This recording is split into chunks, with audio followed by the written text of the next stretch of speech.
The story begins with an alliance between Nazi Germany and one of the most powerful Islamic leaders of the 20th century, Hajj Amin Al-Husseini, the Grand Mufti of Jerusalem. Their relationship has not been widely reported, likely because it contradicts the usual narrative that anti-Semitism in the Arab world is simply a response to Israel and its so-called misdeeds. But the truth goes much deeper. In 1941, Al-Husseini went to Berlin, where he met with Hitler, pledged his support, and began broadcasting Nazi propaganda to the Arab world, calling on Muslims to kill the Jews as a religious obligation. The Grand Mufti of Jerusalem became deeply committed to the Nazi cause. He helped form Muslim SS units, worked directly with Heinrich Himmler, and blocked Jewish refugees from escaping to Palestine, ensuring they remained targets of the Nazis' final solution. Eventually, the war ended, but its legacy lived on. The Muslim Brotherhood, then the most powerful Islamist movement in the world, welcomed Al-Husseini as a hero.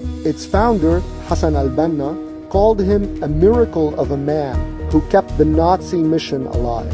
Germany and Hitler are gone, al-Banna wrote, but Amin al-Husseini will continue the struggle.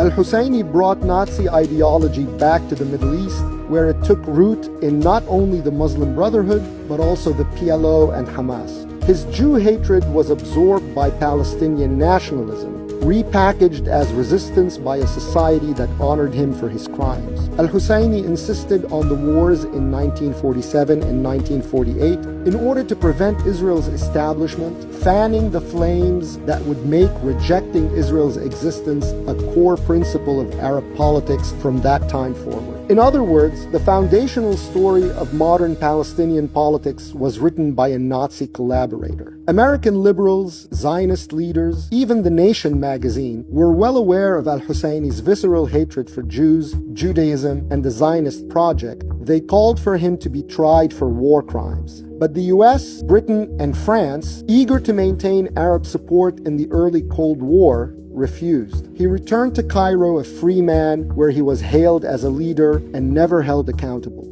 Decades later, the consequences of his efforts exploded into view. The ideology which propped up the Nazi regime resurfaced in the Hamas charter, in Hezbollah sermons, in the theology of Al-Qaeda. Suicide bombings and jihadi violence were the aftershocks of a political theology shaped by Nazism and repackaged as holy war. The Nazi regime was defeated in 1945, but in the Arab world, its ideas remained and took on a new life.